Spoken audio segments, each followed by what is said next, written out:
When you've played as well as Dallas Cowboys quarterback Dak Prescott has through the first 2 months of the regular season, people tend to start taking it for granted. That's why it was so shocking to watch Prescott struggle in a 44-24 blowout loss to the Denver Broncos in Week 8, a game in which he finished the game on the sideline watching backup quarterback Joe Milton lead the team. While Prescott getting pulled was just precaution, and the Broncos have the NFL's best pass rush, it was still a blow to see a player being thrown about as a possible NFL MVP candidate not be able to get the ball to star wide receivers CeeDee Lamb and George Pickens with any consistency. It was also why Bleacher Report's Brent Sobleski gave Prescott an F grade, his first failing grade of the season, for the game against the Broncos. Prescott was 19 of 31 passing for 188 yards, no touchdowns, and 2 interceptions against Denver. Prescott's second interception proved to be the point of no return, Sobleski wrote. The Broncos' defense is counted among the league's best. Then again, no quarterback had played at a more consistently high level than Prescott through the first 7 weeks.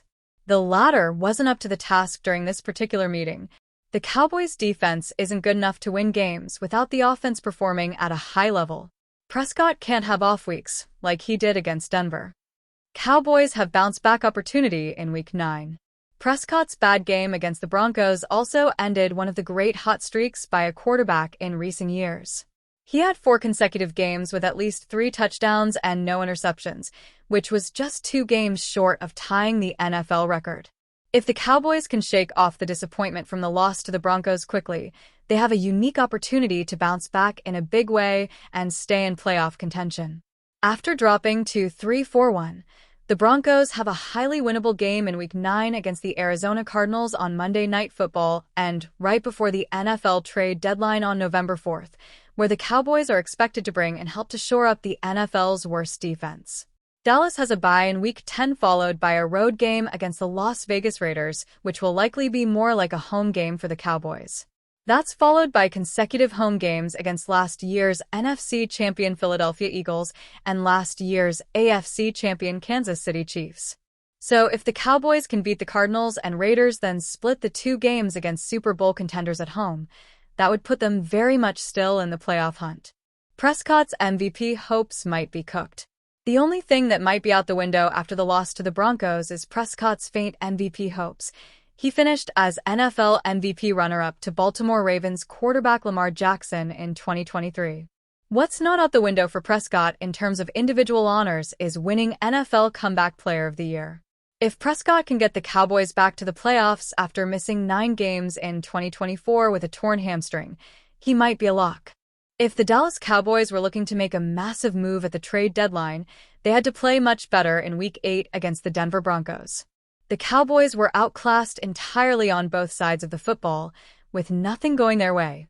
They ended up losing the game 44-24, by far the worst loss of the season.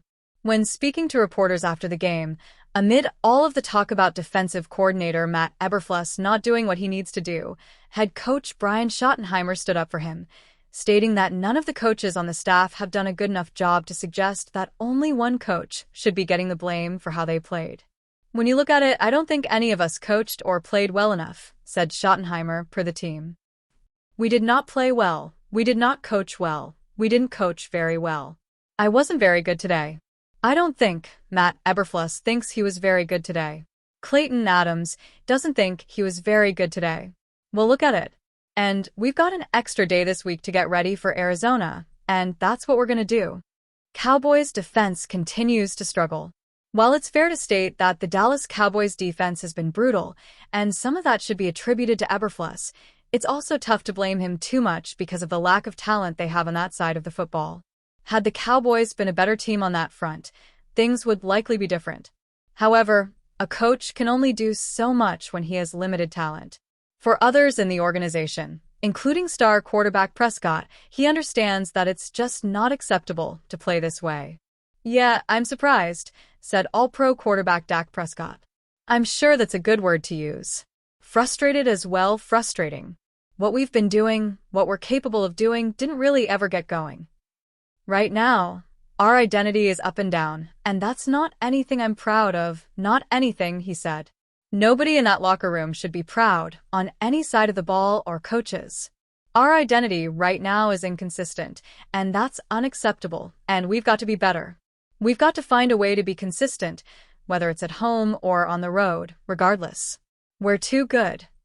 Will the Cowboys stand pat or make a trade?